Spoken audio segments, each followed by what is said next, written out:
እንዴት ውሎ ይሆን የአርሲ ምዕመናን ዛሬ እንዴት አድረው ይሆን? በእናታችሁ ነገ ደግሞ ምን እንሰማ ይሆን?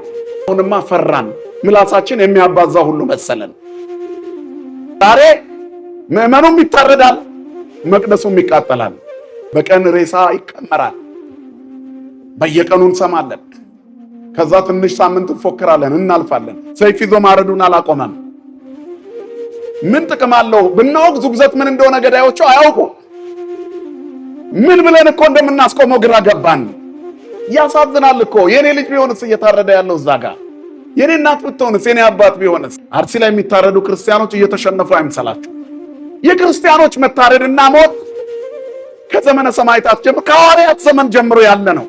ቤተ ክርስቲያን በተቃጠለች ቁጥር ትበዛለች፣ እሳት በእሳት ይባዛል እንጂ አይጠፋም። የማያቋርጥ እንባም ከፊታችን ሊያፈስ የሚችል መከራ ተሸክመናል። ከምንሰማው የበለጠ በግላችንም የበለጠ ብዙ ሐዘንና መከራ ስጋት አለ። ይህን ሁሉ ችለን እየኖርን ነው።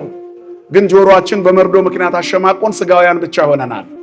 እግዚአብሔር በየገጠሩ እየታረዱ ላሉ ክርስቲያኖች ዋስ ሞገስ ይሆናቸው። እኛም እናለቅሰው ለገዳዮች ነው። እጃቸው የዛለለት ሰይፍ ቀርቶ እጁን ጣት ማንሳት ያቃታቸው ቀን ሞገስ የሚሆናቸው አምላክ የለም። የመድኃኔዓለምን ፍጥረት ያረዱ እጆች የሚቆረጡበት ጊዜ ይመጣል። በእኛ ኃጢአት ምክንያት ግን የገጠሪቷ ቤተክርስቲያን መከራ እያየች ነው። እኛ ከተማ ውስጥ ጾም ሽረን እንበላለን፣ ካህን ለካህን እንነካከሳለን። ምዕመኑም አባቶቹን አያከብርም። ብዙ ጊዜ ተከታይ ያላቸው ሰዎች አባቶቻቸውን የሚሳደቡ ናቸው። የሚያሳዝን መከራ ውስጥ ነው ያለ ነው። አናለቅስም፣ ዜና ሆነዋል። በቃ አይተን እንበሳጫለን። እከሌ ምን አለ ስለታረዱት ሰዎች? ምን ብናወራ ምን ጥቅም አለው? አይደላችሁም። በየቤታችን እናልቅስ።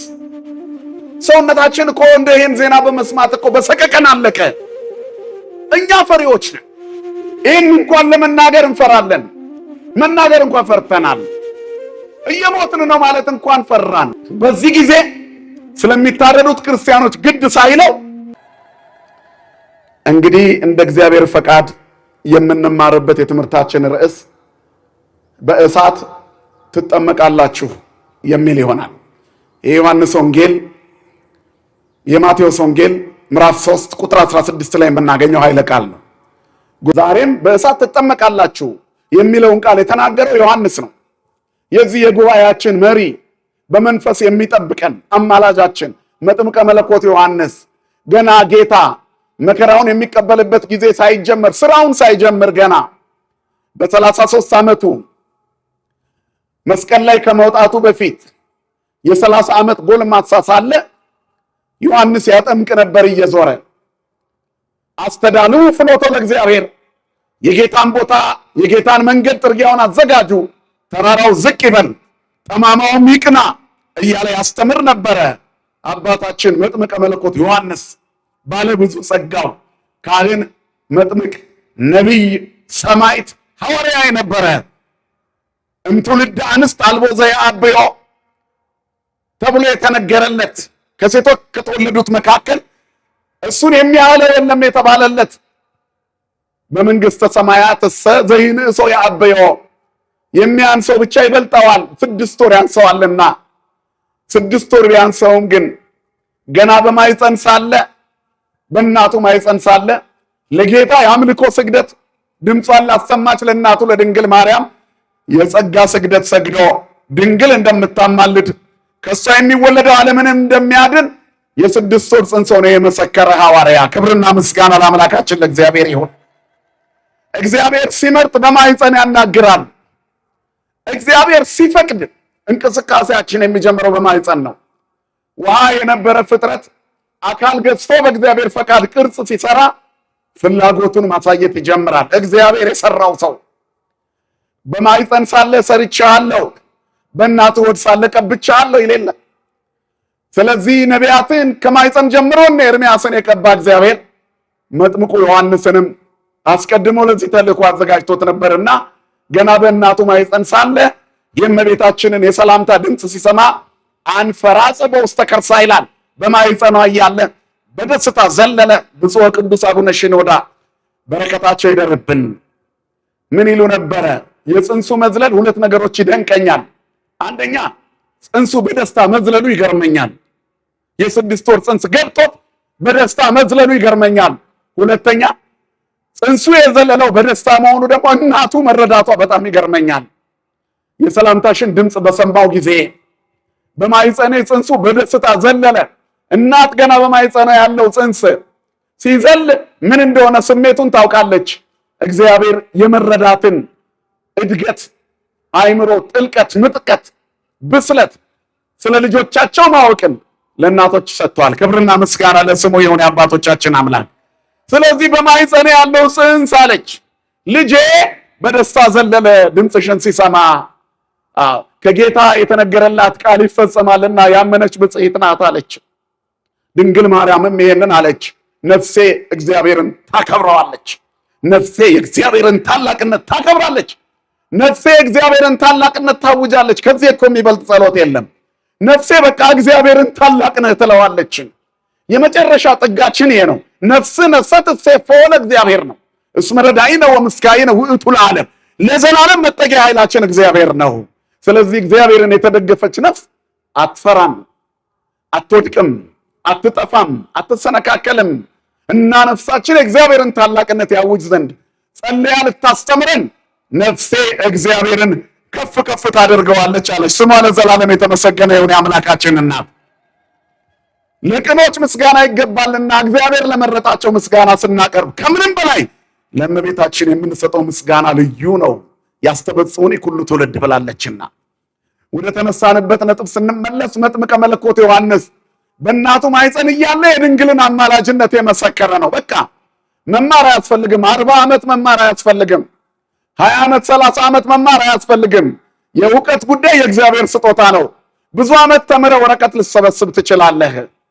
ንጹህ እውቀት የሚሰበሰበው ግን ከእግዚአብሔር ዘንድ ነው። ሰዎች ማስተዋል ከእግዚአብሔር ዘንድ ካልተሰጣቸው ቢማሩ ጥቅም የለውም። ስለ ትምህርት እንደ አይሁድ ሊቅ ማን አለ? በዓለም ላይ አሉ የሚባሉ ምሁራን ዓለም በታሪክ ደረጃ ያስቀመጣቸው ሰዎች ኒውክሌር ነው ያመረቱልን፣ መጥፊያችንን ነው የሰሩልን። ክርስቶስ ግን በልበ ሐዋርያት በነ መጥምቁ ዮሐንስ ልብ የሰራልን አዲሲቷን ቤተክርስቲያን ነው። ክብርና ምስጋና ለስሙ ይሁን። ስለዚህ ብዙ የምናደንቃቸው ዝነኞች ቢኖሩ ዓለምን መርዝ ሰጥተዋት ነው ያለፉት።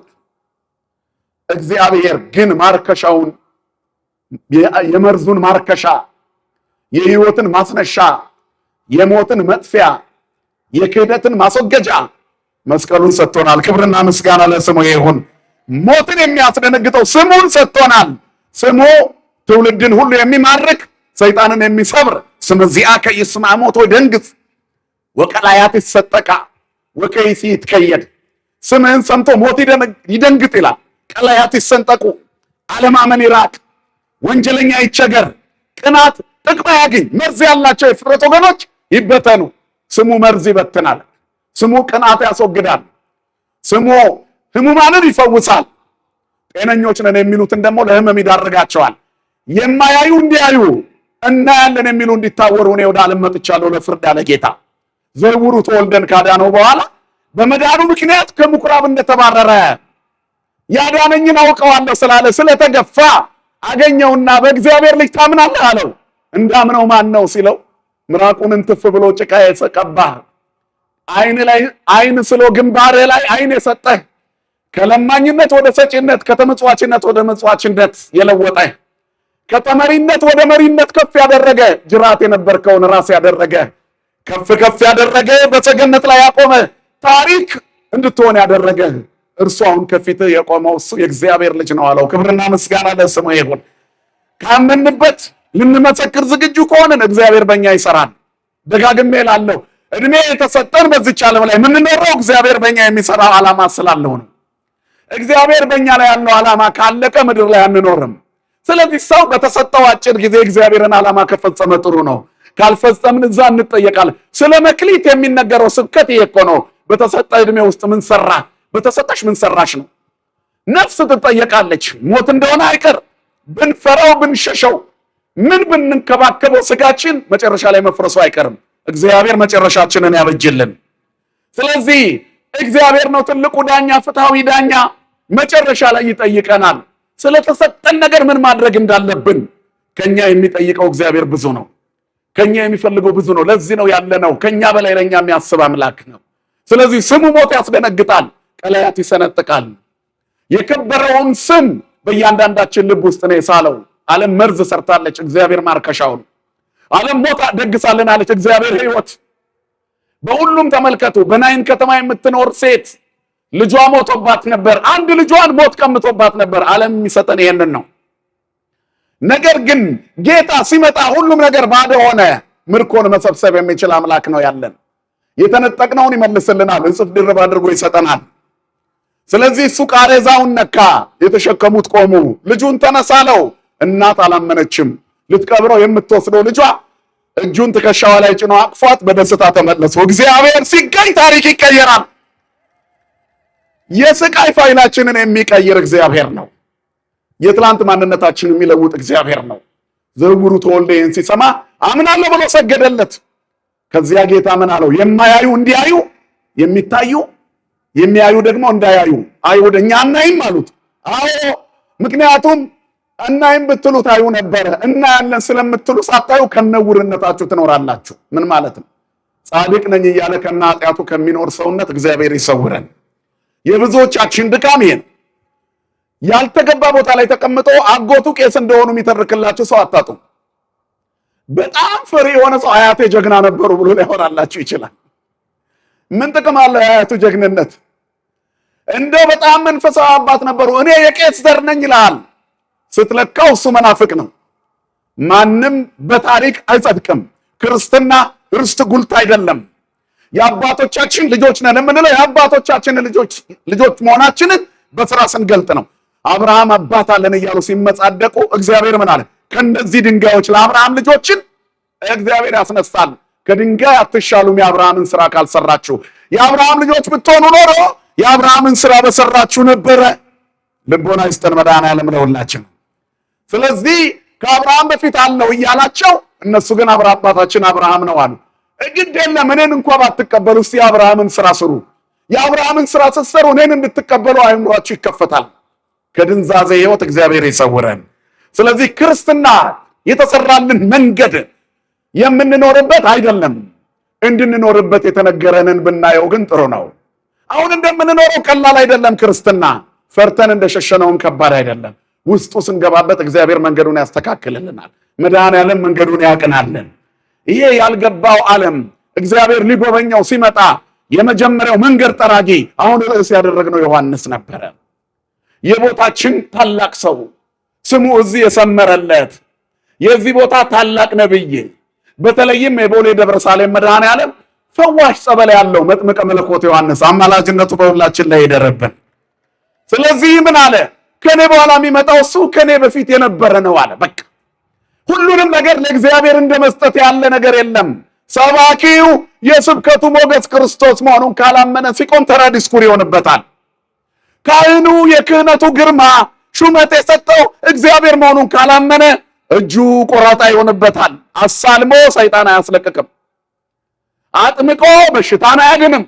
ክርስቶስን ራስ ካላደረገ፣ የቤተ ክርስቲያኒቱን ቀኖና ካልጠበቀ፣ ለራሱ ክብር ካልሰጠ፣ በሚሞት ስጋው ላይ ኃጢአት እንዳይነግስ ካልጣረ፣ በሃይማኖት ካልተመላለሰ ጥቅም የለውም። ምዕመኑ 90 ጊዜ ነጭ ልብስ ቢለብስ፣ ዋጋው ውድ የሆነ የጥበብ ቀሚስ ብታሰፋ፣ ምዕመኒቱ እግዚአብሔርን በትክክለኛ ማንነቱ ካላወቀችው ዲኮሬሽን ብቻ ይሆናል። ነጠላ ብቻ የሚያሳይ ክርስትና ከመያዝ መድኃኔዓለም ይጠብቀን ሁላችንን። ስለዚህ ክርስትና የሚጣፍጠው ሲናገሩ ሳይሆን ሲኖሩት ነው። በእግዚአብሔር ፊትም ብዙ መናገራችን አይደለም፣ ስራችን ነው የሚታየው። ስለ ዕውቀት አይሁድን የሚያክል ሊቅ ማንም የለም። ነገር ግን እግዚአብሔር ሲሰራ ደስተኞች አይደሉም። በሚሰራው አምላካቸው ቀኑ። የዚህ ዓለም ሰዎች እግዚአብሔርን ይጋፋሉ።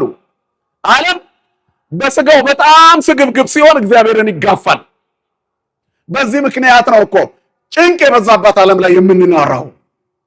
እንድንኖረው መስመራችን መስተካከል አለበት። ተራራው ዝቅ ማለት አለበት። ትዕቢተኞች ትሑታን መሆን አለባቸው። ጠማማው ይቅና፣ ክፉዎችና ሸፍጠኞች ቅኖች መሆን አለባቸው። ተንኮለኞች ሴራቸውን መተው አለባቸው። በባልንጀሮቻቸው መዳን ዓይኖቻቸው ደም የሚለብስ ምቀኝነትን መተው አለባቸው። ጠማማው ይቅና። ጠማማ ሰውነት አለ። ወንድምህ ሲያገኝ ይከፋሃል። ጎረቤትህ ሲያልፍላት ቅር ይልሻል። ይሄ ጠማማ ሰብዕና ነው። መድኃኔዓለም ያስተካክልልን። ጠማማው ይቅና እያለ መጣ። ተራራው ዝቅ ይበል፣ ከኔ በላይ ማን አለ ብለው ድሃ ንቀው ፍርድ አጓድለው የሚኖሩ ሰዎች አሉ። እንደ ጠዋት ጤዛ ለሚወድቅ ስልጣን ድሃ እየበደሉ ፍርድ እያዛቡ የሚኖሩ ስንት አሉ። ስንቱ እያውለበለበ እንደ ባንዲራ እየተሰቀለ ጠዋት ማታ ወረደ። ስንቱን አየነው በእኛ ዕድሜ እንኳን። ትዕቢተኞች በዚች ዓለም ላይ አይቆዩም፣ እንደ ጠዋት ጤዛ ይረግፋሉ። ኢትቅና ላይ ለኩያን አለ ዳዊት። በክፎች ላይ አትቅና፣ ወኢትቅና ላይ ለገበርተ አመፃ፣ በአመፀኞች ላይ አትቅና። እስመ ከመሳይ ፍጡነ ይየብሱ፣ እንደ ሳር ለምልመው ፈጥነው ይደርቃሉ። ወበከመ ሐመልማለ ሐምል ወፍጡነ ይወድቁ፣ እንደ ምድረ በዳ አበባ ድንገት ይረግፋሉ።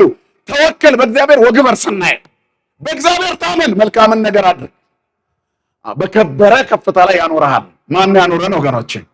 እግዚአብሔር ከፍ አድርጎ ያኖረን ሁላችንንም። ስለዚህ ክፉን ዓለም የምንከተል አትሆኑ ነው። ነገ እንደ ሸንኮራ መጣ ነው የምትተፋው። ዓለም እስከ መጨረሻ ያከበረችው ሰው የለም። ስለዚህ በዚህ ዓለም ላይ ከፍታ የለም። ተራራው ዝቅ ይበል እያለ መጣ። ማነህ አንተ ብለው ጠየቁት። ለጠየቁት ጥያቄ ሲመልስ ነው እኔ በውሃ አጠምቃቸዋለሁ ለንስሐ፣ እኔ ልልቅ፣ እኔ ላንስ፣ እሱ ሊልቅ የሚገባ ይመጣል፣ እኔ መንገድ ጠራጊ ነኝ። ኢሳይያስ እንዳለ አንሰ ቃለ አዋዲ ዘይሰብክ በከዳ ወይብል ጽሁአ ፍኖቶ ለእግዚአብሔር፣ እኔ በምድረ በዳ የሚጮህ ሰው ድምፅ ነኝ። ኢሳይያስ በትንቢቱ እንደተናገረ እነሆ መንገድህን የሚጠርግ መልእክተኛዬን በፊትህ እልካለሁ ብሏል ኢሳይያስ። እሱም በክርስቶስ ፊት መጥቶ መንገድ እየጠረገ ለእግዚአብሔር ሰዎችን የሚያስተካክል የሰባኪነት ተልእኮ፣ የአገልጋይነት ተልእኮ፣ አገልግሎት ማለት ሰዎችን ለእግዚአብሔር ማዘጋጀት ነው። የዘመኑ አገልጋዮች ሰዎችን ለራሳችን ነው የምናዘጋጀው፣ ለኑሯችን፣ ለጓዳችን፣ ለልብሳችን፣ ለዕለት ጉርሳችን። በዚህ ምክንያት ልጆቻችን ገንዘብ የሌላቸው ድሆች ከሆኑ ጊዜ አንሰጣቸውም፣ አናዳምጣቸውም፣ ምንም የሌለውን አንሰማውም። ስለዚህ እኛ በገንዘብ የምንገዛ ሰዎች ሆነናል። እግዚአብሔር ከዚህ ይሰውረን። ዮሐንስ ያስተምረናል። ለሁለት ጌቶች መገዛት አይገባም ይለናል። ገንዘባችሁ የምታገኙት ደሞዝ ይበቃችኋል ይለናል። ሀብታም ከድሃ አትለዩ ይለናል። ባለስልጣኖች ጉቦ አትቀበሉ ይለናል። ባለ ጊዜ ባለስልጣንን የምትሉ ደም አታፍስሱ፣ ሰው አትግደሉ ይለናል። ሰይፍ ስለያዛችሁ ጎበዝ አይደላችሁም፣ ተራችሁ ሲደርስ ትሞታላችሁ ይለናል። ዘረኞች ጎጠኝነትን አቁሙ፣ ለሁሉም ሰው እኩል ሁኑ፣ ተራራው ዝቅ ይበል ይስተካከል ይላል። ሰው ሁሉ እኩል ይሁን፣ እግዚአብሔርን መፍራት በልባችን እንገስ። መድኃኔዓለም ልቦና ይስጠን ለሁላችንም። ስለዚህ ለእግዚአብሔር መንገዱን አዘጋጁ ይላል። ማነህ አንተ አሉት። እኔማ በኋላ ጠምቄ መጣሁ፣ በትንቢት እንደተነገረልኝ የጌታን መንገድ ጥርጊያ ላቀና ነው። ከኔ በኋላ የሚመጣ ከኔ በፊት የነበረ ነው። ወውእቱ ያጠምቀክሙ በመንፈስ ቅዱስ ወእሳት፣ እሱ በእሳትና በመንፈስ ያጠምቃቸዋል። ይቺና ትልቋ መልእክት በመንፈስ ቅዱስ ወበእሳት፣ ወውእቱ ያጠምቀክሙ በመንፈስ ቅዱስ ወበእሳት አለ። አንሰ ቃለ አዋዲ ዘይሰብክ በገዳም፣ እኔ በውሃ አጠምቃለሁ። አንሰ አጠምቀክሙ በማይ፣ እኔ በውሃ አጠምቃለሁ፣ እርሱ ግን በእሳት ያጠምቃቸዋል። በምን ያጠምቃቸዋል? በእሳት። አዲስ ኪዳን በእሳት ጥምቀት የተመሰረተች ናት ነው መልእክቱ፣ ትልቁ መልእክት። ቤተ ክርስቲያን በእሳት የተጠመቀች ናት። ቤተ ክርስቲያን ማለት እኔና እናንተ ነን። ህዝቡ ቤተ ክርስቲያን ይባላል። ይሄ ጉባኤ ህንፃው፣ ማደሪያው፣ ስጋው ደግሞ የሚፈተትበት ቤተ ክርስቲያን ይባላል። አንዱ ምዕመን አማኙ ብቻውን ምን ይባላል? ንገሩኝ እንጂ ቤተ ክርስቲያን ይባላል። ከሶስቱ አንዱ እንኳ ቢጎድል መኖር አይቻልም። ምዕመናን አንድ ላይ ቢኖሩ መስዋዕት የሚሰዋበት ህንፃ መቅደስ ከሌላቸው ዋጋ የላቸው። በዚህ ምክንያት ነው ዛሬ ምዕመኑም ይታረዳል፣ መቅደሱም ይቃጠላል። ክርስትና ግን በእሳት አይጠፋም። ምክንያቱም እሳት በእሳት አይጠፋም። እግዚአብሔር በየገጠሩ እየታረዱ ላሉ ክርስቲያኖች ዋስ ሞገስ ይሆናቸው። የክርስቲያኖች መታረድና ሞት ከዘመነ ሰማዕታት ጀምሮ ከሐዋርያት ዘመን ጀምሮ ያለ ነው። አንዱ ስለ ሁሉ ሞቷል፣ ሁሉም ስለ እርሱ ይሞታሉ። እኛ የምናለቅሰው ለገዳዮች ነው። እጃቸው የዛለለት ሰይፍ ቀርቶ እጁን ጣት ማንሳት ያቃታቸው ቀን ሞገስ የሚሆናቸው አምላክ የለም። የመድኃኔዓለምን ፍጥረት ያረዱ እጆች የሚቆረጡበት ጊዜ ይመጣል። በእኛ ኃጢአት ምክንያት ግን የገጠሪቷ ቤተክርስቲያን መከራ እያየች ነው። እኛ ከተማ ውስጥ ጾም ሽረን እንበላለን፣ ካህን ለካህን እንነካከሳለን። ምእመኑም አባቶቹን አያከብርም። ብዙ ጊዜ ተከታይ ያላቸው ሰዎች አባቶቻቸውን የሚሳደቡ ናቸው። ፌስቡኮቻችን ስድብ ላይ ነው ያሉት። ምእመናኖቻችን ደግሞ በገጠር እየታረዱ ነው። እኛም በቁም እየሞትን ነው። ቤት በኩል ነው እንደው ለመድ ነው ዜናውን። ኧረ አባቶቻችንን እግዚአብሔር ያኖረልን። እውነት በገጠር እየታረዱ ያሉ አባቶቻችንን ያኖረልን። መድኃኔዓለም ሞገስ ይሆናቸው። የሚያሳዝን መከራ ውስጥ ነው ያለነው። አናለቅስም፣ ዜና ሆነዋል። በቃ አይተን እንበሳጫለን። እከሌ ምን አለ ስለታረዱት ሰዎች ምን ብናወራ ምን ጥቅም አለው? አሁንማ ፈራን። ምላሳችን የሚያባዛ ሁሉ መሰለን። እንዴት ውሎ ይሆን የአርሲ ምዕመናን ዛሬ እንዴት አድረው ይሆን? በእናታችሁ ነገ ደግሞ ምን እንሰማ ይሆን? እንደው መድኃኔዓለም ይድረስላቸው።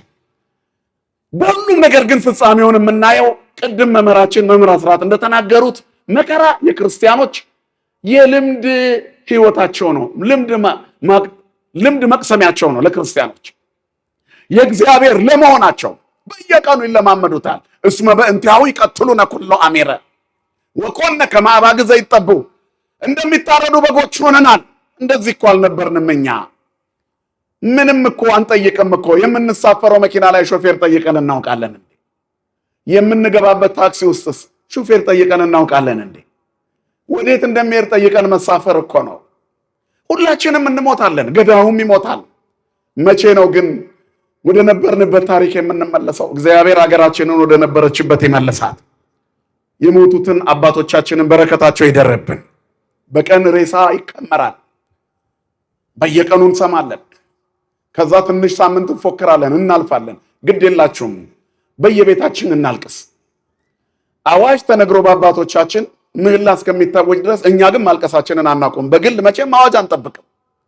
ማን ነው ይህንን ከሰማ በኋላ ቆሞ አንድ ሰላም ለኪ የሚደግም ከኔና ከእናንተ መሃል? ምን ጥቅም አለው? ብናወግዝ ውግዘት ምን እንደሆነ ገዳዮቹ አያውቁ። ምን ብለን እኮ እንደምናስቆመው ግራ ገባን። ሰውነታችን እኮ እንደ ይህን ዜና በመስማት እኮ በሰቀቀን አለቀ። ያሳዝናል እኮ። የኔ ልጅ ቢሆንስ እየታረደ ያለው እዛ ጋር፣ የኔ እናት ብትሆንስ፣ የኔ አባት ቢሆንስ? በዚህ ደረጃ አስቡት። እግዚአብሔር ሞትን ከኢትዮጵያ ክርስቲያኖች ላይ ያንሳላችሁ።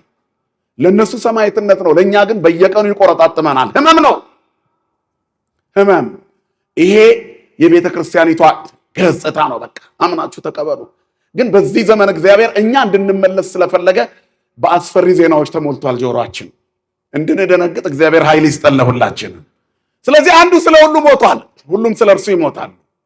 ይህን ደግሞ የፈጠረው በእሳት መጠመቋ ነው። እሳት ነች ቤተ ክርስቲያን፣ በሃይማኖት ሙቀት የጋለች ናት። መንፈስ ቅዱስ ይላል አባ ጊዮርጊስ ዘጋስጫ፣ በሃይማኖት ሙቀት ቤተ ክርስቲያንን የሚያገላት እሳት ነው። ወደ እሳትነት ስንቀየር የሞት ፍርሃታችን ይወገዳል። አንዳንድ ጊዜ የምንለው ነገር አለ። እኛም እኮ እዛ ብንሆን ኖር ይሄን የሟች ነበርን። እኛ ፈሪ ስለሆንን እዛም ብንሆን አንሞትም፣ ማይተባችንን እንበጥስ ነበር። ፈሪ እንደሆንን አውቆ ከተማ መካከል አርበኛ አደረገን መድኃኔዓለም እንደ ድካማችን። ብርቱ ስለሆኑ እነሱን ሰማዕት አደረጋቸው። በረከታቸው በእኛ ላይ ይደረብን። እኛ ፈሪዎች ነን። ይህን እንኳን ለመናገር እንፈራለን። መናገር እንኳን ፈርተናል። እየሞትን ነው ማለት እንኳን ፈራን። ይህንን ብናገር እታሰር ይሆን? ሞትኩ ማለት የሚያሳስር ከሆነ ከሞትኩ ቆየው ማለት እኮ። መድኃኔዓለም ልቦና ይስጠለሁላችን። የሚያስቆሙ ሰዎችንም እግዚአብሔር ያንሳልን። ይህ ሁሉ ግን ለሚመጣው ነገር ጥላ ነው። የእግዚአብሔር የመሆናችንን ምልክት ነው። ቤተክርስቲያን በእሳት ወንዝ የመጠመቋ ምልክት ነው። አልጋ በአልጋ በሆነ ኖሮ ዓለም ላይ ልትኖር አልተጠመቀችም። ይህን ነው ያለው ዮሐንስ። ወውእቱ ያጠምቀክሙ በመንፈስ ቅዱስ እሳት፣ እሱ ከኔ በኋላ የሚመጣው በእሳትና በመንፈስ ቅዱስ ያጠምቃቸዋል። በእሳት ትጠመቃላችሁ። የእሳት ጥምቀት ቤተክርስቲያን የተጠመቀችበት ጥምቀት ነው። ስለዚህ አሁንም መቅደሷ ላይ እሳት ይወረውራሉ፣ አትቃጠልም፣ ያበዛታል እሳት። ያቺ 120ዎቹ ቤተሰቦች በአንድ ቤት ውስጥ ነው። በተለይ 12ቱ ደግሞ 72 ቋንቋ እንዲናገሩ የተፈቀደላቸው ዓመት በህብረት ኢየሩሳሌም አስተምረው የኢየሩሳሌምን ክርስትና ካጸኑ በኋላ ዓለምን በደመና እየዞሩ ሰበኩ። እሳት ያበዛል። ክብርና ምስጋና ለአምላካችን ለእግዚአብሔር ይሁን። ቤተክርስቲያን በተቃጠለች ቁጥር ትበዛለች። እሳት በእሳት ይባዛል እንጂ አይጠፋም። ስለዚህ በእሳት ያጠምቃችኋል ያለው ዮሐንስ ይሄንን ነው። ይሄ እርሱ በእሳት ያጠምቃችኋል ብሎ ጌታ የተናገረው ቃል በዚህ ሳምንት ተፈጸመ። መንፈስ ቅዱስ በሐዋርያት ላይ ወረደ። ደስ ይበላችሁ። ክብርና ምስጋና ለአምላካችን ለእግዚአብሔር ይሁን። ቤተ ክርስቲያን በእሳት ተጠመቀች። ተጠምቁ አርድእት በፈለገ እሳት እምሰማየ ሰማያት ዘውህዘ ይላል። ከሰማይ በወረደው የእሳት ወንዝ የጌታ ደቀ መዛሙርት ተጠምበቁ። ውእየ ሶከ ኃጣውኢሆሙ የኃጢአታቸው እሳት ተቃጠለ። ወሥጋሆሙ ሰኢ ውእየ ስጋቸው ግን አልተቃጠለም። እግዚአብሔር እሳት ነው። ቸርነቱ እሳትነቱን ይጎርደዋል። እግዚአብሔር እሳት ነው። እኛ ላይ ሲያርፍ ኃይል እሳት ያደርገናል። እግዚአብሔር እሳት ነው። አረማውያንን ሲያርፍ ያቃጥላቸዋል። ስራውን መስራት አያቆምም እኮ። የሚደርስብንም በደል እናስባለን እንጂ እግዚአብሔር ለእያንዳንዱ ዋጋውን ይከፍለዋል። ወይ ፈድዮ ለኩሉ በከመ ምግባሩ ነው መጽሐፍ ነው። ሁሉም የዘራውን ያጭዳል። እግዚአብሔር ዘሰፈርክሙ ይሰፍር ለክሙ ይሌለ መጽሐፍ። እግዚአብሔር ተበቃ አምላክ ነው መጽሐፍ ነው የሚለው። በቀልና ፍርድ የኔ ነው፣ እኔ ተበቃ አምላክ ነኝ ይላል። ክብርና ምስጋና ለስሙ ይሁን፣ ሁሉን የሚችል አምላክ። ስለዚህ የዘነበው እሳት እኛን ያበዛናል። ማን ይመስገን? እግዚአብሔር ይመስገን። ዮሐንስ አልተሳሳተም። በእሳት ትጠመቃላችሁ፣ ዓለምን ሁሉ ትሞላላችሁ፣ ከኔ በኋላ ያለው ከኔ በፊት የነበረ ነው አለ። በዚህ ቃል ውስጥ የዮሐንስን ትሕትና አድንቀን በእሳት የተጠመቀችዋ ቤተክርስቲያን መልኳ ምን መሆን እንዳለበት እንናገራለን። ዮሐንስ በጣም ትሁት ነው። ሰው ሁሉ ተከትሎታል። ተከታይ በዛ ብሎ ከክርስቶስ ፊት ካልቆምኩ አላለም። ዝና ያሰከራቸው ሰዎች ብዙ ናቸው። ከዚህ መቅደስ የወጡ ማይክ ስለያዙ ናላቸው ዞሮ ሰው ስላጨበጨበና እልል ስላለላቸው ብቻ ራሳቸውን ከፍታ ላይ አስቀምጠው ድንገት የተፈጠፈጡ ሰዎች አሉ። እግዚአብሔር እንደተለያቸው ሳያስቡ ኃጢአታቸው ትዕቢታቸው የጣላቸው ተራራው ዝቅ ይበል። ከምዕመናንም አሉ ዘርና ጎጣቸውን እየቆጠሩ ክርስቶስ የጠፋባቸው። ስለዚህ እግዚአብሔር እንዲታየን ተራራው ዝቅ ይበል፣ ትህትና ያስፈልጋል። እሱ ስለ ትህትና ሲያስተምር ቆይቶ ሲጠየቅ አንተ ኤልያስ ነህ ወይ ኤርሚያስ ነህ ወይ እያሉ ጠይቀውታል። ኢኮንኩ አይደለሁም፣ እኔ አንድ የምድረ በዳ ጨዋይ ነኝ አለ። ከበረሃ የመጣ ጨዋይ ሰው ታውቃላችሁ፣ እንደዛ ነኝ አለ። እንዴት አይነት ትህትና ነው! አባ መቃርስ የሚባሉ ጻድቅ አባት በነበሩበት በዓታቸው አንድ ወጣኒ መነኩሴ በጣም ደጅ ሲጠና ያዩታል። በጸሎቱ መካከል አጋንንት በሰው ተመስለው ይመጡና አባ እዚህ ምን ታደርጋለህ ብሎ ይጠይቃቸዋል። እጸድቅ ብዬ ክርስቶስን አገኝ ብዬ አሉ። ተመልሰው ሄዱ። በሁለተኛውም መጡ። አባ እዚህ ምን ታደርጋለህ ብለው ጠየቋቸው። እጸድቅ ብዬ ክርስቶስን አገኝ ብዬ እያለ ሲመልስ አባ መቃሪ በራእይ አይተውታል። አንድም ጠርተው ጠየቁት ይላል። ሰይጣን እንደ ሰው መጥቶ አሉት እዚህ ምን ታደርጋለህ ብሎ ቢጠይቅህ መልስህ ምንድን ነው አሉት። እኔ እኮ ተጠይቄ መልሻለሁ። ምን ብለህ? እጸድቅ ብዬ ክርስቶስን አገኝ። ዝም በል። ክርስቶስን የምታገኝ አንተ ብቻ አይደለህም። በገበያ ያለችው ነጋዴ በአግባቡ ለሕዝቡ ከሸጠች፣ በከተማ ያለችው ምዕመን በአግባቡ ከተሳለመች፣ ደጅ የሚጠናው ምዕመን ስጋው ደሙ ከተቀበለ፣ ጽድቅን ከሰራ ሰው ባለበት ቦታ ይጸድቃል። እኛ የመነነው ዓለሙን ስላልቻልነው ነው። ዓለሙ ላይ ያለው በደንብ ከታገለ ከኛ ይበልጣል ማለት ነው። ሽሽት ነው የወጣ ነው።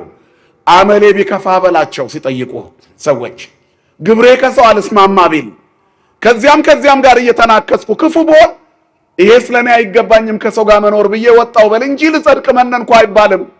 ይሄ ትዕቢት ነው። ከዚያ በኋላ ደነገጠ።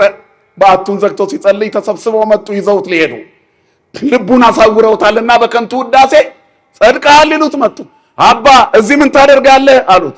ያበደው ውሻ ያንንም ሲናከስ መርዙን እዛም ላይ ሲተፋ ያም እየወረወረ ያባረረዋልና ግብሬ ክፉ ኃጢአቴ የበዛ የከረፋው ስለሆንኩኝ ከሰው ተለይቼ እንዳበደ ሰው ብቻዬን እዚህ ነኝ አለ። እቺ የአባ መቃሪ ምክር ናት ብለው እልም ብለው ጠፉ፣ አልመጡም ይላል። ክብርና ምስጋና ለአምላካችን ይሁን። ሰይጣን ከልቦናችን ላይ ያለውን ጽድቅ የሚያነሳበት መንገድ ትዕቢት ነው። በመዋዕለ ሥጋዌ ጌታችን ኢየሱስ ክርስቶስ 5 እንጀራና 2 ዓሣ አበርክቶ 5 ገበያ ህዝብ ስላጠገበ ህዝቡ ተስማማና ከደቀ መዛሙርቱ ጋር አንድ ላይ ሆነው ሊያነግሱት ፈለጉ። ሳምንት ጠቅሰነዋል ይህን ታሪክ። ወደ ማዶ እንዲሻገሩ ግድ አላቸውና እሱ ተራራ ላይ ብቻውን ወጣ። ከንቱ ውዳሴ ጽድቃችንን ይቀማብናል። 3 ቀን አስቀድሰን እኮ አንተ የእግዚአብሔር ሰው ነህ፣ ቤተ ክርስቲያን ደጅ እየጠና ነው፣ እንደ ጻድቅ ማብራራት እንጀምራለን።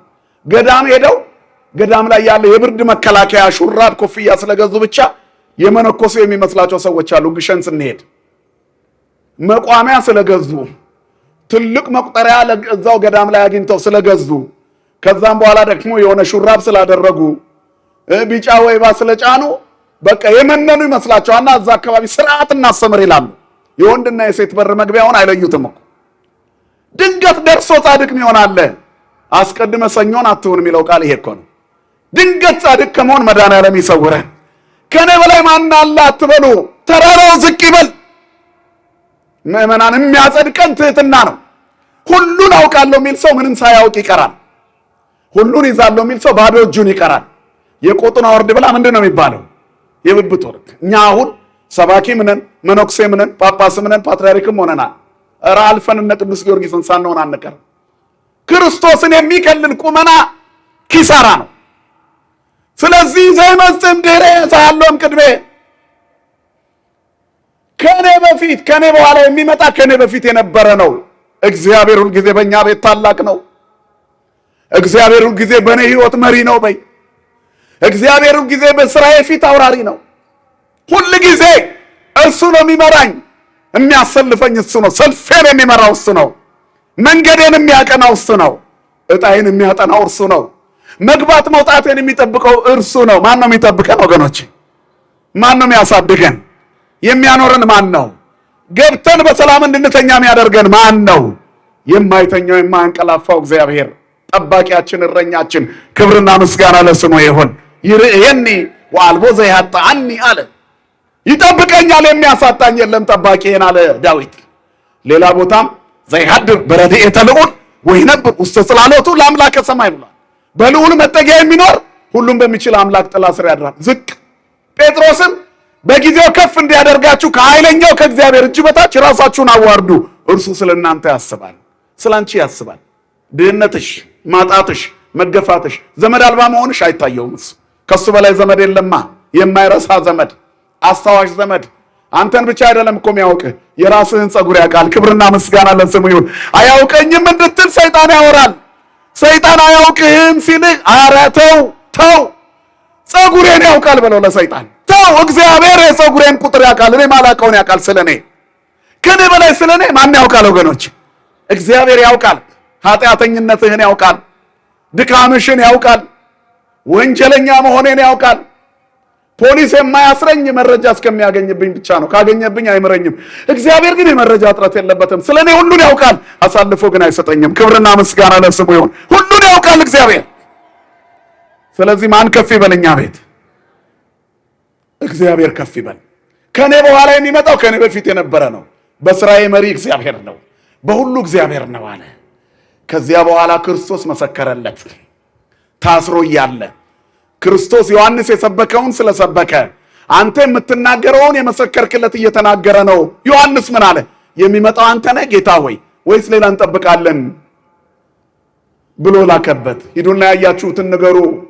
እውራን ያያሉ፣ ለምጻሞች ይነጻሉ፣ አንካሶች ይሄዳሉ፣ በቃሬዛ የመጣ ይቆማል፣ ሙታን ይነሳሉ። በእኔ የማይሰናከል ብፁዕ ነው ብሎ ላከለት። ከዛም በኋላ ምን አለ? ሙሽራይቱ ያለችው እርሱ ሙሽራ ነው። ዘቦቱ መራት መራዊ ውእቱ። ምንድን ያለው መጨረሻ ላይ? ወፍስሐ ዚአየሰ ናሁ ተፈጸመት ወእንቲአሁሰ ትበዝ ወእንቲአየሰ ተሰልጠት። የኔ አለቀች፣ ተልእኮዬን ጨረስኩ አለ ዮሐንስ። በእሳት ያጠምቃቸዋል ያልኳችሁ መጥቷል፣ ለመጠመቅ ተሰብሰቡ። ዛሬ ደስታዬ ተፈጸመ። በእሳት ያጠምቃል ያልኩት ማጥበቅ ልጀምር ነው። ክብርና ምስጋና ለስሙ ይሁን የአባቶቻችን አምላክ። በእሳት የተጠመቀችው ቤተ ክርስቲያን ቁመናዋ ምንድን ነው? ከዚያ በኋላ የዮሐንስን ሁኔታ የሚያውቅ ጌታ ከሴቶች ከተወለዱት መካከል ዮሐንስን የሚያክል የለም፣ ከነቢያት የሚበልጥ ነው አለው። ነቢይን ልታዩ ወጣችሁ ወደ ምድረ በዳ? ምን ልታዩ ወጣችሁ? ንፋስ የሚያውዘውዘውን ሸምበቆ ወይስ ነብይን? አሁን እላቸዋለሁ ከነብይ የሚበልጠውን እውነት እላቸዋለሁ ከሴቶች ከተወለዱት መካከል ዮሐንስን የሚያክል ማንም የለም ማለት። ዮሐንስን የሚያክል ማንም የለም። በቤተ ክርስቲያናችን ከድንግል ማርያም ቀጥሎ የምናከብረው ዮሐንስን ነው። በኦርቶዶክሳዊ ተዋሕዶ ቤተ ክርስቲያን ጽንሰታ ለማርያም ብለን ጽንሰቷን እናስባለን። ከዚያ የጌታን ነው ጽንሰቱን ብለን የምናከብረው በአዋጅ በእውቅና። አሁን የአንዳንድ ቅዱሳን መከበር ተጀምሯል። ስለ ጥንታዊቷ ቤተክርስቲያን ስናስብ በዚህ መንገድ ነው። የዮሐንስን የሩሲያ ቤተክርስቲያን ከመውደዷ የተነሳ ጽንሰቱንም ታከብራለች። ምክንያቱም ዮሐንስ ከሴቶች ከተወለዱት የሚተካከለው የለም። ከድንግል ማርያም ቀጥሎ ስሙ በቅድስና የሚጠራ እሱ ነው። ማን ይመስገን? ክብርና ምስጋና ለአምላካችን ይሁን። ትሑት ስለሆነ ክርስቶስን ስላስቀደመ። ክርስቶስን የምታስቀድም ነፍስ ከፍ ከፍ ትላለች። ስለመሰከራችሁለት ዝቅ አትሉም። ቅዱስ ጊዮርጊስን በጣም እናነሳዋለን። 3 ጊዜ ሞቶ የተነሳውን ሰማዕት ለምንድን ነው የምናነሳው? ክርስቶስን ስለሰበከልን፣ ስላሳየን፣ ስለ ስሙ ሞትን ስለመረጠ። መርቆሬዎስን እጅግ እንወደዋለን። ለምን? ስለ ስሙ ሞትን ስላልፈራ፣ ሰማዕትነትን ስለተቀበለ። በአላውያን ነገሥታት ፊት ድል ስላደረጉ ሰማዕታትን እንወዳቸዋለን። ጻድቁ አቡነ ተክለ ሃይማኖትን እጅግ እንወዳቸዋለን። ለምን? ክርስቶስን ስለገለጡልን። መስቀልና ወንጌል ይዘው ነው ከዚህ እስከ አጆራ ገደል ድረስ የዞሩት። እስከ ደቡብ ኢትዮጵያ ዞረው ዳሞታ ተራራን ዞረው የባረኩ የቀደሱ፣ የረገጡት የባረኩት፣ ዛሬም ሙት የሚያስነሳ ለምጻም የሚያነጻ ጸበል የፈለቀላቸው በረከታቸው በሁላችን ላይ ይደረብን። ክብርና ምስጋና ለአምላካችን ይሁን። እነዚህ ሁሉ ምስክሮች ስለሆኑ አልከለሉትም ቅዱሳን ክርስቶስን። ወእንቲአውሰ ተሰልጠት ወእንቲአውሰ ትበዝሕ ስላሉ፣ የኔ አለቀች የእሱ ግን ትቀጥላለች፣ እሱን ይልቅ እኔናስ ይገባል ስላሉ እግዚአብሔር ይክበር። ትህትና ከፍ ያደርጋል። ከአምላክህ ከእግዚአብሔር ጋር መገናኘት የምትሻ ከሆነ ወደ እግዚአብሔር ሀገር ወደ ትህትና ሂድ እና ዮሐንስ የትህትና መምህር ነው። የተናገረው ተፈጽሟል። በዚህ ሳምንት እሱ በእሳት ምን ያደርጋቸዋል አለ? እንደምን አመሻችሁ። በእሳት ምን ያደርጋቸዋል አለ? ያጠምቃቸዋል። ያዟት ይችን በእሳት ያጠምቃቸዋል። የቅዱሳን ቃላቸው ጠባ አይልም። ጌታ ኢየሱስ ክርስቶስ 33 ዓመት ከ3 ወር አስተማረ። በምድር ላይ 33 ዓመት ከ3 ወር ቆየ። 3 ዓመት ከ3 ወር ዞሮ አስተማረ። ምድር ላይ በቆየበት ሁሉ ያላስተማረበት ጊዜ የለም። ገና በሕፃንነቱ በጭቃ የተሰራችን ወፍ ነፍስ እየዘራባት አምላክነቱን ያሳይ እንደነበረ ቅዱሳት መጻሕፍት ይመሰክራሉ። ያላደረጋቸው ተአምር የለም። የተቀየጠ ቀለም ይለይ ነበረ።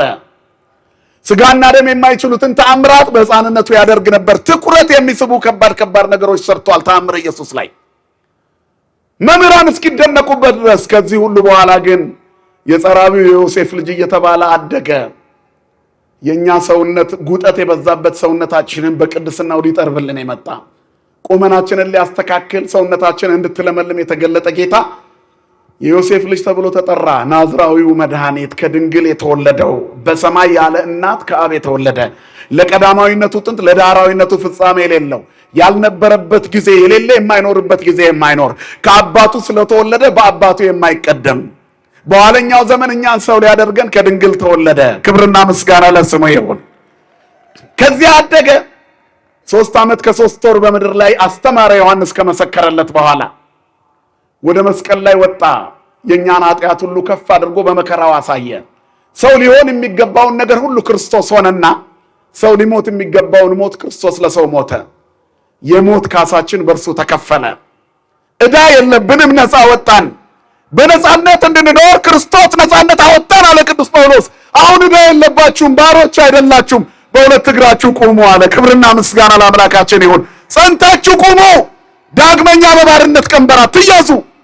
አትያዝ ወንድሜ፣ በባርነት ቀንበር ስንት ነገር ይዞናል።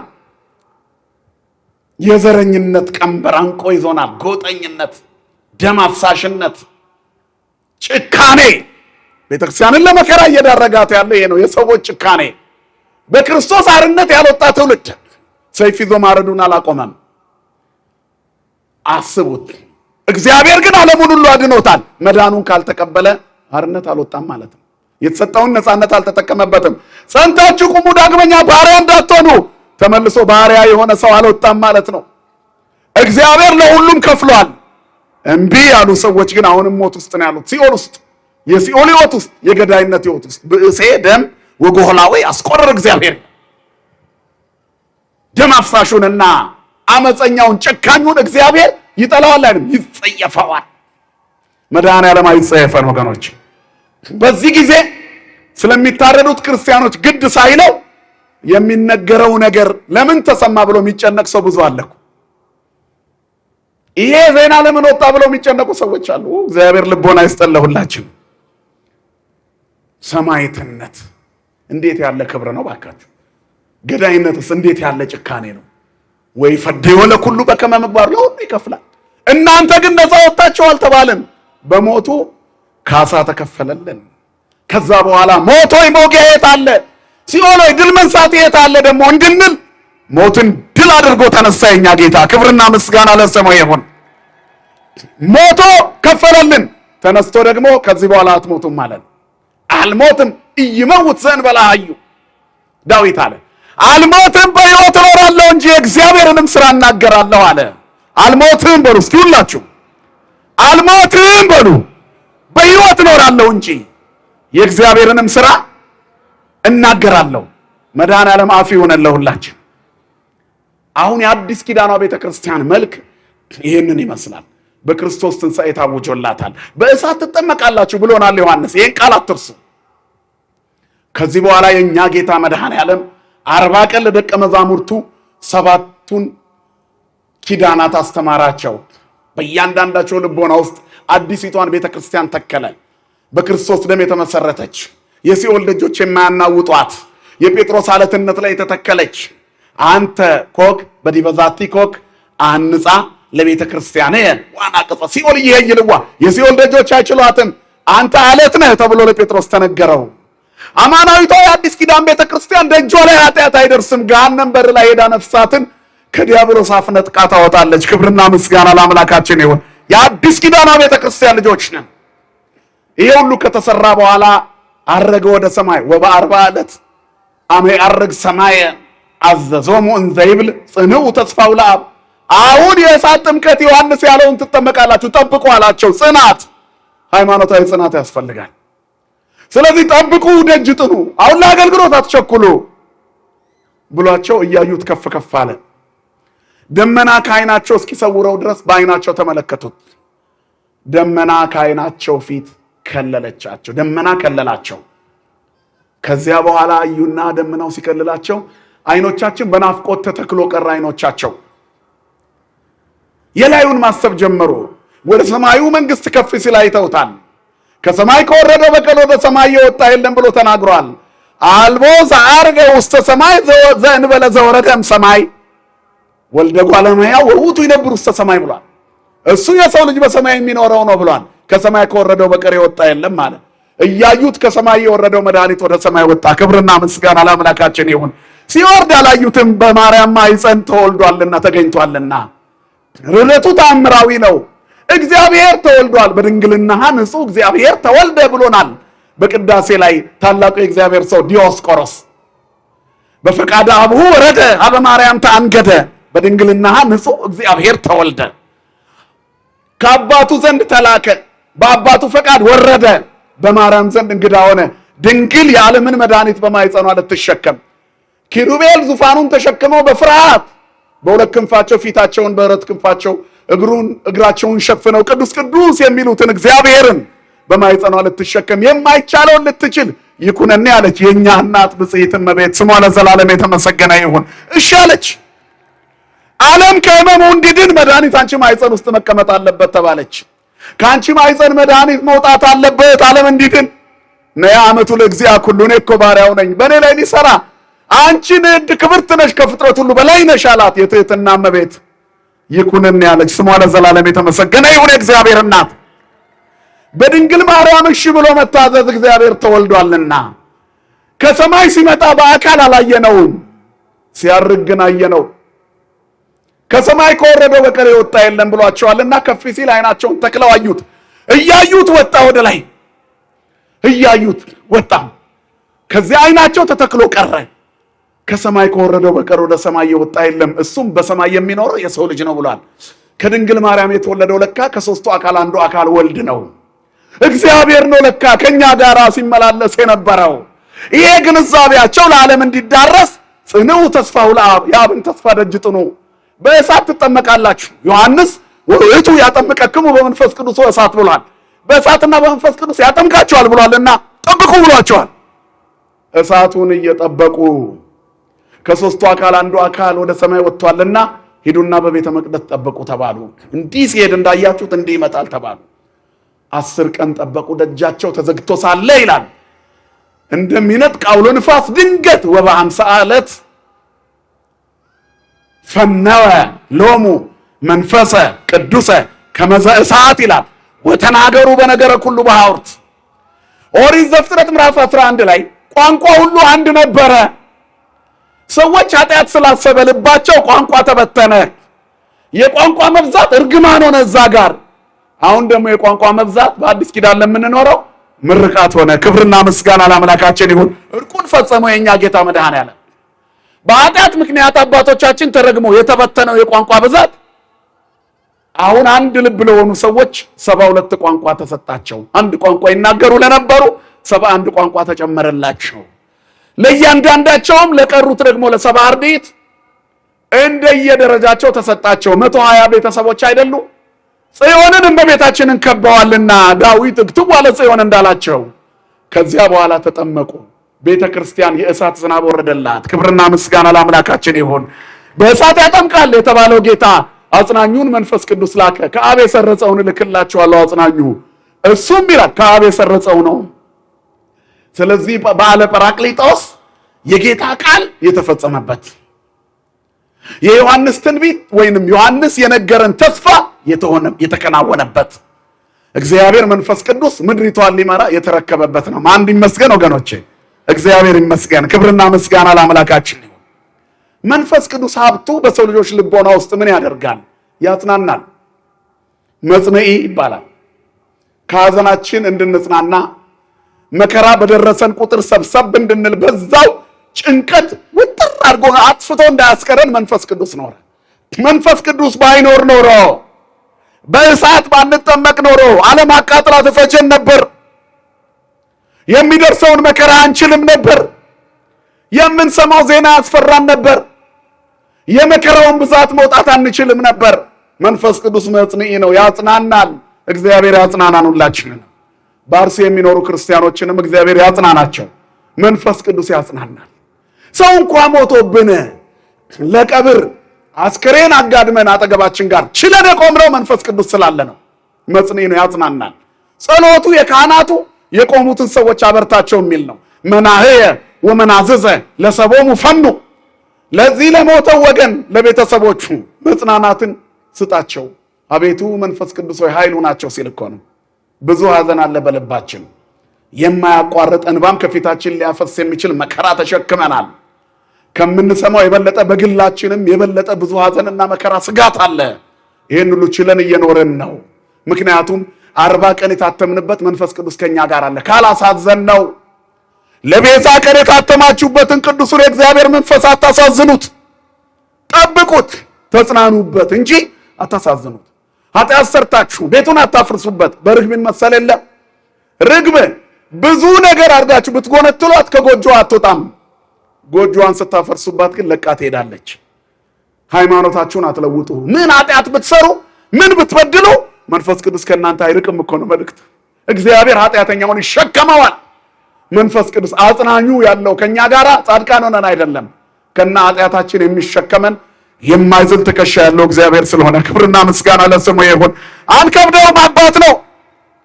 ስለዚህ አጽናኙን ላከልን። መጽንዒ አረጋጊ ነው። ናዛዚ የሚያረጋጋ ግልፍተኞች፣ ትምክህተኞች፣ ትዕቢተኞች፣ ስሜታውያን ለሁሉም ነገር የምንሮጥ እንዳንሆን መረጋጋትን ያደለን ቅዱሳት መጻሕፍትን የመረዳት መረጋጋት፣ ሁሉንም ነገር በእርጋታ የማየት ኃይልን ይሰጠናል። መንፈስ ቅዱስ ያረጋጋን ሁላችንን። ከሳቲ ነው፣ ገላጭ ነው፣ ምስጢርና ጥበብን ይገልጥልናል። የምታነበውን ታስተውለዋለህን ብሎ ጠየቀው። ጃንደረባውን ኢትዮጵያዊ ባኮስን ፊልጶስ የሚተረጉምልኝ እፈልጋለሁ አለ። የመንፈስ ቅዱስ ስጦታ ያስፈልገዋል። ስለዚህ እያስተማረው ውሃ ጋር ደረሱ። አጠመቀው በስመ ሥላሴ በክርስቶስ አምኛለሁና ልጠመቅ አለ። አዲስ ኪዳንን ተቀበለ። ሲሄድ ወደ ኋላ እንኳን አልዞረም። ለምን? በቃ ከዚህ በኋላ ከሳቲው ተገልጦለታል። ኢትዮጵያዊው ጃንደረባ ሰረገላውን ቶሎ ቶሎ ወደ ሀገር ያደርስልኝ አለው። አክሱም ላይ አምጥቶ ተከለ። ታቦተ ጽዮን ያለችበት ቦታ የብሉይ ኪዳኑ የታቦት አገልግሎት በጃንደረባው ሲሰበክ ወደ አዲስ ኪዳን መለወጥ ጀመረ። ኢትዮጵያ በክርስትና ቀዳሚ ሆነች፣ በብሉይ ኪዳን እንደነበረችው። ክብርና ምስጋና ለአምላካችን ይሁን። ከሳቲው መንፈስ ቅዱስ መጣ። መጻሕፍትን ያስተውሉ ዘንድ አእምሮአቸውን ከፈተላቸው ይላል መጽሐፍ። መንፈስ ቅዱስ ነው የሚከፍተው። አእምሮአችንን ይክፈትልን ወገኖች። መንጽሔ ነው የሚያነጻ ውእየ ሶከ ኃጣውኢሆሙ ይላል። የኃጢአታቸው እሾ የተቃጠለ ሲጠመቁ ልጅነት ፍጹም የእግዚአብሔር ልጅ የሚያደርገው የኃጢአት ስርየትን ይሰጣል። ስለዚህ ወነአምን በአሐቲ ጥምቀት ለስርየተ ኃጢአት እንለለ የኃጢአት ስርየት በሚገኝባት በአንዲት ጥምቀት እናምናለን። ልጅነት በመንፈስ ቅዱስ ይሰጣል። ለቤዛ ቀን ታትመናል፣ በሜሮን ታትመናል። ያ በእሳት ላንቃ የወረደው የመንፈስ ቅዱስ ሀብት እኛ ስንጠመቅ በሜሮን በቅዱሱ ቅባት ላያችን ላይ ይፈሳል፣ ወደ ላያችን ይወርዳል። ከዛ የእግዚአብሔር ልጆች እንባላለን። ሀብተ ወልድና ስመ ክርስትና ይጸናልናል። የዓለም ስማችን እንዳለ በሌላ ስም እንጠራለን። የሰማይ ስማችን መንፈሳዊ ይሆናል። ያዕቆብ እያልን የምንሰብክለት ያዕቆብ እግዚአብሔርን ካገኘ በኋላ ግን ስሙ እስራኤል ነው። እስራኤል ያዕቆብ እንላለን አይደለ? ስለእመቤታችን እንኳን አንቲ ውእቱ ሰዋስወ ወርቅ ቀዲሙ ብለን እስራኤል ያዕቆብ ዘነጸረኪ በህልሙ ያዕቆብ የዓለም ስሙ፣ እስራኤል ደግሞ የእግዚአብሔር ስሙ። እኛም የልጅነት ስም አለን። ተስፋዬ ገብረ ማርያም። አያችሁ፣ ዓለም ተስፋዬ ብላ ትጠራለች። አንተ ግን ገብረ ማርያም ነህ። ትልቁ ገነት መግቢያ ገብረ ማርያም ነው። ገብረ ማርያም እኮ ተስፋዬ ገነት ገባ ለመባል ያብቃን ሁላችንን። እግዚአብሔር በመንፈሳዊ ስማችን ያኖረን። መስተፍስሒ ነው የሚያስደስት ደስ የሚያሰኝ ልቦናችንን የሚያረካ የምስራችን የሚያሰማ የአጋንንትን ኃይል የሚሰብር መንፈሳዊ ጥበብን የሚሞላ የሰው ልጅ ትልቁ ደስታ በእግዚአብሔር ነው አይደል? እግዚአብሔር በሰራው ቀን ደስ ይለናል። ዛቲ ዕለት እንተ ገብረ እግዚአብሔር ብለን ልትፈሳ ወንታሰይ ባቲ እቺ እግዚአብሔር የሰራት ቀን ናት። ኑ በእርሷ ደስ ይበለን፣ ሐሴት እናድርግ። እግዚአብሔር በሰራት ቀን ማን ደስ ይለዋል? መንፈስ ቅዱስ ያደረበት። ዓመት በዓል ሲደርስ የሚከፋ ካለ፣ የእግዚአብሔር በዓል ላይ የሚከፋ ካለ እሱ መንፈስ ቅዱስ ያላደረበት ነው። ስለዚህ የመንፈስ ቅዱስ ባህሪያት በሰውነታችን ላይ ያለው በሰው ላይ የሚታየው ባህሪ ይሄ ነው። እግዚአብሔር በዚህ እንድንኖር ሁላችንን ይርዳን። ሌላው መስተስሪ ነው፣ ኃጢአትን የሚያስተሰሪ ይቅር የሚል ይቅርታን የሚያድል የመንፈስ ቅዱስ ሰዎች መንፈስ ቅዱስ ያደረባቸው ኃጢአታቸው የተሰረየላቸው ነው። ስለዚህ እነሱስ የባልንጀሮቻቸውን በደል አያስቡም። ወለቢጽክሙ ይትግበሩ አበሳሁም፣ የባልንጀሮቻችሁን በደል አታስቡ።